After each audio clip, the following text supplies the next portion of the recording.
Salut, salut! Alors voilà, je voulais te faire voir une petite update du terrain et de ma manière de faire de l'agriculture régénérative, donc sans but et en prairie. Donc là, c'est la jungle. C'est un jardin punk, je ne sais pas comment tu peux l'appeler, mais c'est de la boulette. Donc ici, nous avons les laitues qui font leur vie. Voilà. Les poivrons qui essayent de survivre, les basiliques qui essaient de monter en graines.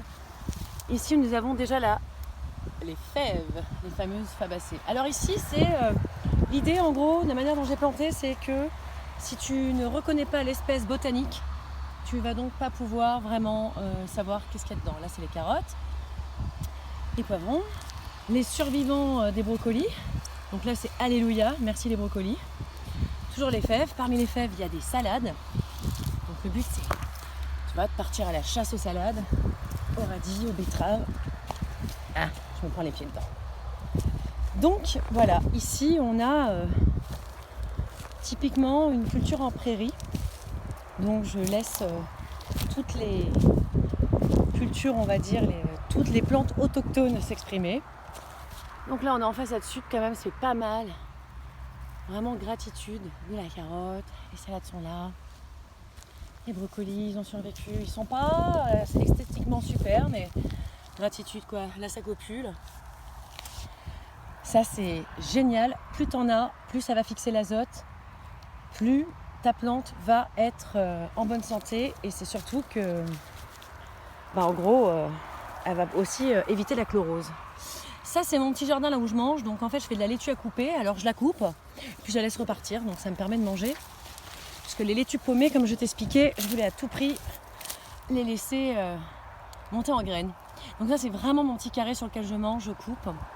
Je laisse aussi monter en graines les betteraves, les radis. Et là je voulais te faire voir quelque chose. Mais alors là c'est gratitude. Regarde, tu te souviens, je t'avais fait voir à quel point c'était le bordel, les tomates. Et là, regarde-moi ça. J'ai des énormes tomates. Alors, il n'y a pas que là. Regarde la taille de celle-là. Là, le fameux pied cassé. Et qui refait.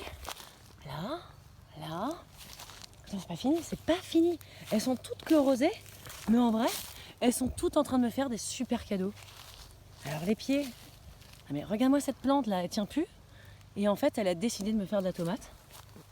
Là, c'est en train de faire. Là. Et là. Il y en a partout. Là. Donc en gros, comme tu vois, c'est de la culture en prairie. Donc si tu ne connais pas tes espèces botaniques, eh bien ça va être compliqué de pouvoir repérer où sont les espèces botaniques.